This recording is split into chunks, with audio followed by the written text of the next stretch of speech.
Hi guys, it's your favorite one arms girl here, Melanie. I am back. I'm sorry, it just feels so weird. Okay, I'm trying to see where I can start. I'm sorry, I'm a little bit nervous. I can start with January. What happened in January? So in January, no, let me not start it. So during the month of December, I was going through some stuff. Through the month of December, January, February, March, those 4 months I was going through it. But I'm that person that I'm like, I'll push my problems away, because if I push my problems away, then it means that I don't have to confront them. And if I don't confront my problems, that means I don't have any problems. Does that make sense? I hope that makes sense. It's like, I'm personally someone that I don't like talking about personal issues. I would rather push my problems away and ignore them, because I think I can keep my feelings bottled up and whatever's going on just inside, because I'm not that type of person that likes to talk about my issues. But I had been keeping my problems in for like the entire month of December, and I thought I could do it, but like after I posted those 3 videos in January, I think it was, I was slowly like, I don't know how to say this, like the light that was shining on me was slowly fading out. Like it was slowly like turning off. And it wasn't because I lost motivation to post. I had ideas to post. I had things I wanted to do, but it was just stuff going on. Now the stuff that I'm talking about is I was having eating struggles. I'm not gonna say I had an eating disorder, because I never got diagnosed by a doctor by it. I was just struggling with eating. Now, for many of you, it might come as a shock, because I'm always like, eee! But I was struggling, and it didn't have to do with like in case you guys are wondering, it didn't have to do with like my arm with like, oh, like did you not like yourself? No. And like I resorted to like, oh, did it have to do with your arm, and did you resort to food as well? No, it didn't have to do with none of that. What it had to do with was I was having body image struggles. I started to hate my body. Like I've always struggled with my body, but like I've always had a way to get out of that mentality. But this year it hit differently, and I was unable to get out of those dark thoughts, that really bad mentality. So in December, my habits were starting, and this slowly came after I joined track. I've had bad eating habits, but they were bad. Like I would eat junk food. I would always resort to food as my problem. But like after I joined track, I was like, okay, let me try and change my lifestyle. And for me, when I did that, I thought that if I was skinny, everything would be fixed. Like I wouldn't have any more problems. If I was skinny, problems with that, they would go away. That was not the case. I'm telling you guys now, don't do that. Don't have that mentality. So when I was going through all of that in December, I didn't talk to anyone about my struggles. And I didn't realize it was getting bad until like January. Like January, it was getting bad. When did it start? Yeah, it got bad in January. I'm sorry. I'm just trying to break apart this. I'm just trying to like give you guys the best reasoning of the story. In January, when I went to the doctor told me I had weighed 119 pounds, and I was like, ooh. And for many of you, that might be like, oh, that's good, yeah. But like in 3 months, from November to January, when did I start? I started tracking November, December. For like 3 months, I went from like 135 to 119 in 3 months. And yes, it had to do with track, but it also has to do with the fact that I started eating less and less in December. And what I mean by less and less is, in the morning, I would eat breakfast. I would go to school, I'd have track practice. I don't eat school lunch because school lunch is nasty. And then I'd walk home. Mind you, I had track practice in the morning, but I would walk home, and that's like a 20-minute walk. And then I'd eat something, and then I'd run on the treadmill because I needed to feel empty. It was that feeling of wanting to feel empty. And it was always like whenever I looked in the mirror, I was just never happy with the body I had. I just didn't like what I was looking at. So I started wearing hoodies to cover my body because I didn't want to look at it. I didn't want, if I was making a video with someone, I wanted to be in a hoodie because I wanted to cover up I didn't want to look at it. And the problem slowly got worse, and it got to a point where I was breaking down in school. If my friends are watching this, you would remember seeing me in the hallways or in a class just like having tears in my eyes. And it wasn't because somebody did anything, no, it was because I was tired. I was tired of what I was doing to myself, but I refused to tell anyone. And the reason why I didn't want to tell anyone, like I said, I don't like telling people my issues, but it's because in the past, when I had told some friends about my struggles with eating, they have told me, oh, it's so simple, just pick up something to eat. Why are you making it more harder than it seems? When I would hear that, it was like, dang, maybe I shouldn't tell people what I'm going through, because if this is all I'm gonna hear, it's not gonna help me. And it didn't help me. And I'm sorry, I'm pausing, trying to remember. And when that happened, I was like, yeah, I'm not gonna open up to people again, because if this is the response I'm gonna get, I don't want it. I don't want it. And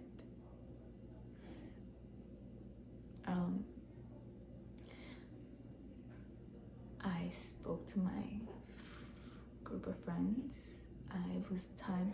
Before I spoke to them, I had this one friend that I had in theater class, and I spoke to her about it. And for the first time, I had someone that actually listened to me. She wasn't hearing me. Like, okay, I know for some people it's like, what do you mean? It's like, you know how you have a person that's listening to you, but they're not hearing you, and they're just like, but they're not really paying attention. She paid attention to what I was telling her and the stuff that I was going through. And she understood perfectly. And I was like, wait, what? You understand what I'm... Like, it was a shock to me. And I told her. And it became a habit of every day me like talking to her about it. Her having me understand that I wasn't alone. And I didn't even tell my best friend. I didn't want to tell my best friend because she had her own stuff that she was going through. And like I said, I'm not that person that likes to go to people. I especially didn't want to give her my problems when she already had her own.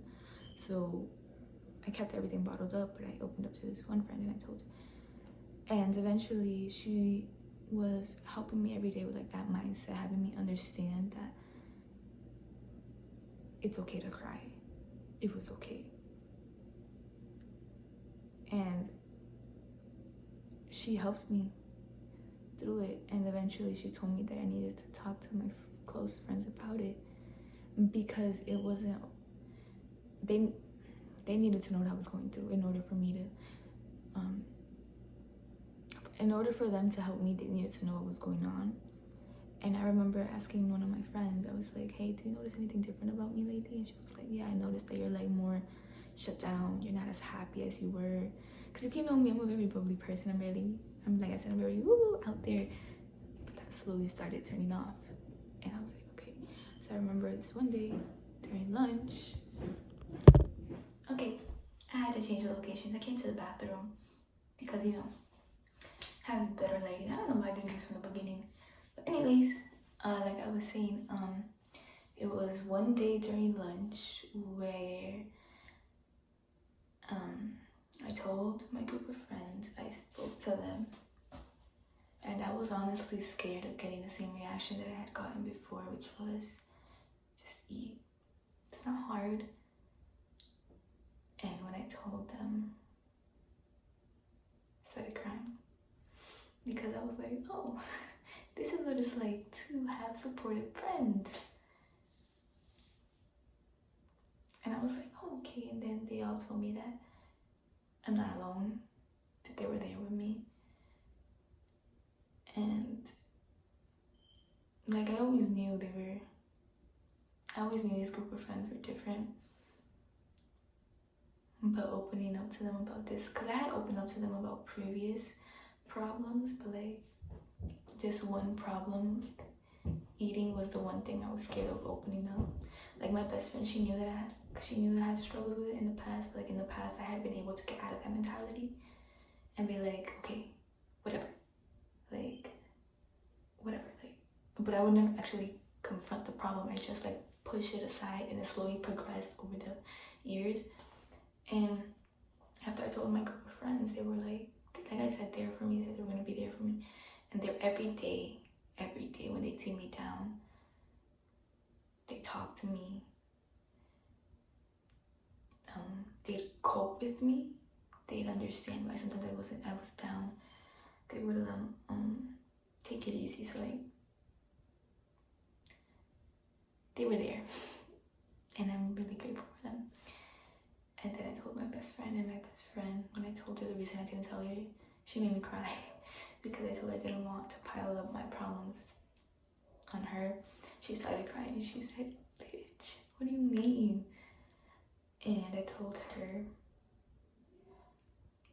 and when I told these people, I felt really happy because I was like, it was like a weight lifted off my chest because I didn't have to keep it in anymore. I was happy. But I was happy I told them, because this one thing my friend told me was, you can't expect people to help you if you don't want to help yourself. I knew I needed help. I knew I needed to change my mentality, and I knew I needed to change my eating habits. But I didn't know how. And so I knew I had people there for me, but I was still doing the same thing. I was still leading with the same eating habits. I knew I had people there with me, but I was still leading the same eating habits. And like I said, it was just slowly getting worse and worse, where I was becoming paler. I was becoming, like I said, paler. My eye bags were starting to show a lot. Like I was becoming depressed. And it got to a point where my mom was like, "What's going on?" And I told her. And again, I told my family. My family told me that I wasn't alone, and I had their help, did everything too. The reason why I didn't go to a nutritionist is because I had gone one before when I needed to lose weight. Because like in the 8th grade, they said that I was heavy, and my family, I come from a family that has diabetes, and so they told me that I needed to lose weight because I was pre-diabetic during that time. So I lost the weight, and it became like an obsessed mentality where like I would eat whatever I want, but then later I'd be like, oh my god, like it hit. I feel guilty. And like I said, food was my coping with my problems, was the way I coped with my problems, and I struggled with that. And then quarantine started, and I remember I had a breakdown because it was like, I'm not gonna do track anymore. Like it was like an obsession with like wanting to look a certain way, and the fact that I wasn't gonna have track, which is the way that I got, was like, well, what am I gonna do? And eventually I remember I would talk to my friends about it, and I'd be so scared, and they'd be like, listen, it's gonna be okay, you're gonna make it through this, you're gonna be okay. And I remember I sat down with myself, because we love talking to ourselves, we love it. I sat down with myself one day and I was like, okay, is this the way you want to live your life? And I remember I was like, I don't want this. I don't want to be scared anymore. I don't want to feel guilty anymore. And I realized I needed to start working on myself. My mentality first, the way I view my body. I needed to start working on all of that. And I did. I didn't change overnight. I'm still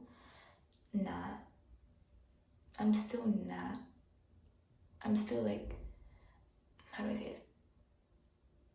I'm not recovered from that type of mentality that I had, but I'm in a much better place than what I was back then. I was going down a dark path, and I'm glad I was able to get out of it. And in March, I remember after I had that talk with myself, I remember I remember that I would only eat breakfast and lunch prior to quarantine happening. I was like, okay, you work out, because I still did the treadmill. Okay, here's what you're gonna do. You're gonna eat breakfast, lunch, and you're gonna have milk with cookies after, because I'm a cookie person. I said, okay, so I started with one cookie.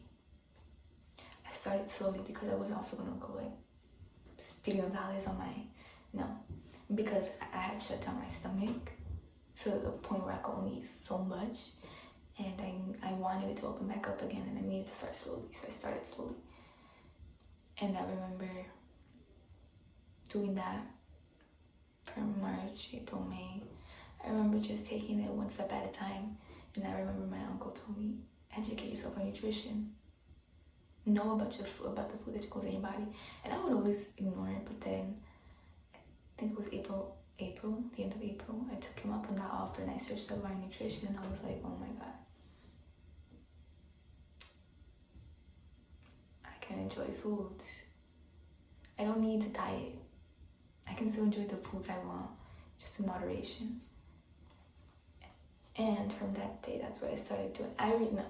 After I educated myself on nutrition, I realized the reason why I hated my body was because of the food I was putting in it. Because like I said, I was always eating junk food. Eating was my way of coping with stuff. And so I realized that I didn't want that anymore. And I needed to start fresh. I needed to like get myself in a different type of mentality. And it was really hard because it was like, if I was craving a cookie, I would want to eat it, but then my mentality was like, oh, you're gonna eat that cookie? Are you sure you want to eat that? And it was like, I needed to work on not pushing those thoughts aside, but dealing with them, on trying to understand why I felt that way. And instead of pushing them aside, I slowly started paying more attention to the thoughts and coping with them and like talking to myself and being like, okay, why do you feel this way? And then working with it and then eating the cookie. And what I began to also do was like, if I ate like junk food, try not to work out after, because what I would do was eat junk food and then make sure I burned off all of that. And I needed to start working on that because it's okay to treat yourself. It's okay. There's nothing wrong with that. And what I misunderstood in the past was that if I ate junk food, I would stop my workout. I would stop my diet because I felt like everything was ruined when it's not like that. If you eat junk food one day, just go back to your regular routine the next day. And that's what I didn't understand. And yeah, with the help of friends and families, I'm where I'm at now. I'm much happier. I'm in a better place mentally and physically. And would I like to see a psychologist? Because I feel like there's some stuff I can deal with. And yes, professional help is good, but I feel like, I don't know, I feel like there's always a different way, because I feel like someone who, like a professional helper, I feel like, I don't know, I feel like you don't, like nobody knows you like you know your best. Like you're the only one who can help yourself. And yes, professional help is really good when you're like there, but I feel like as long as you're like able to understand why you're feeling a certain way, work with your thoughts, and have friends that are supportive, and be able to talk to your family members about the struggles you're going through, you can seek professional help if you want. But like, I honestly, in the past when I've had therapists, I felt like I wasn't really understood. But yeah, but like I'm saying, I'm in a much better place now, much happier. I still work out, but as I work out, I eat too. I eat when I'm hungry. I no longer eat when I'm bored.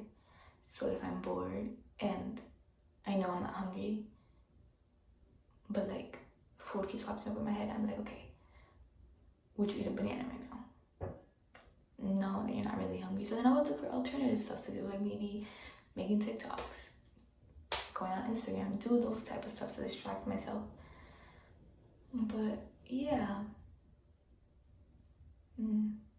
Yeah, that's what I mainly wanted to talk to you guys about.